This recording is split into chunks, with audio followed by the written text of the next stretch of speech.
I'm Bruno Guerard from the island, responsible of the detector laboratory. We are 15 people strongly involved in the development of new technologies for the detection of neutrons, basically based on helium-3 converters. Beside me you can see the MILAND detector, which stands for millimeter large area neutron detector. This is a very high resolution detector, 1 millimeter of a sensitive area of 32 by 32 centimeters.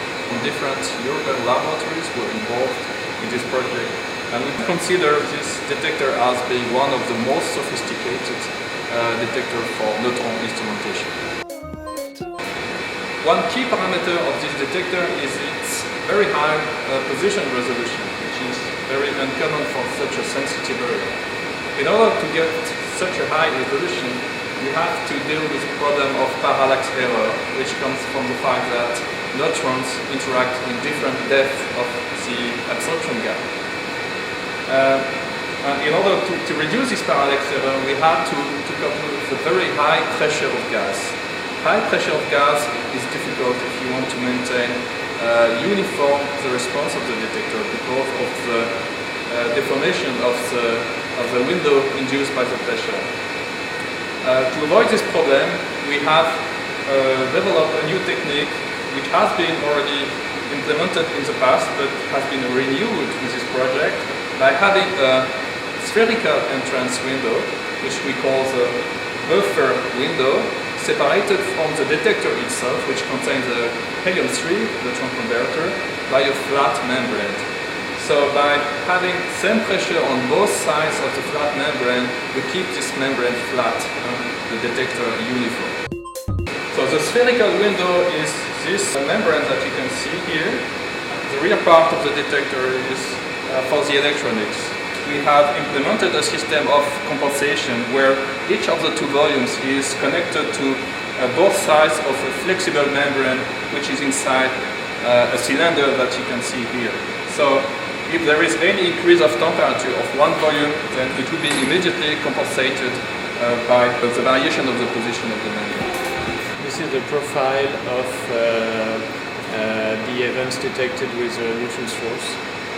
So we are looking at the homogeneity of the detector response.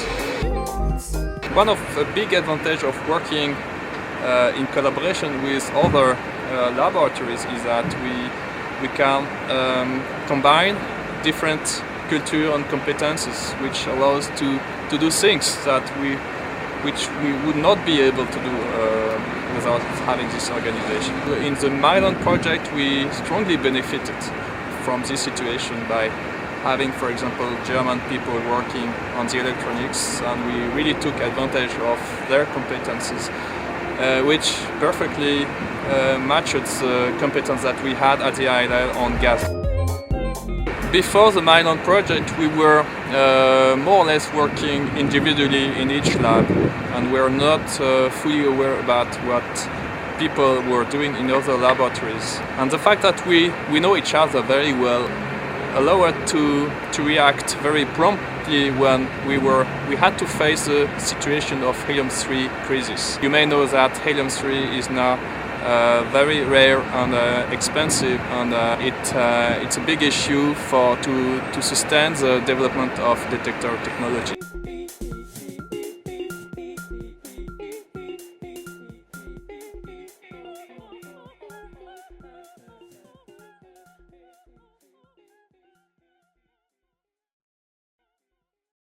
Derrière toi, c'est Bruno Guerard. Non, il n'y a pas... Pas de problème, on recommence.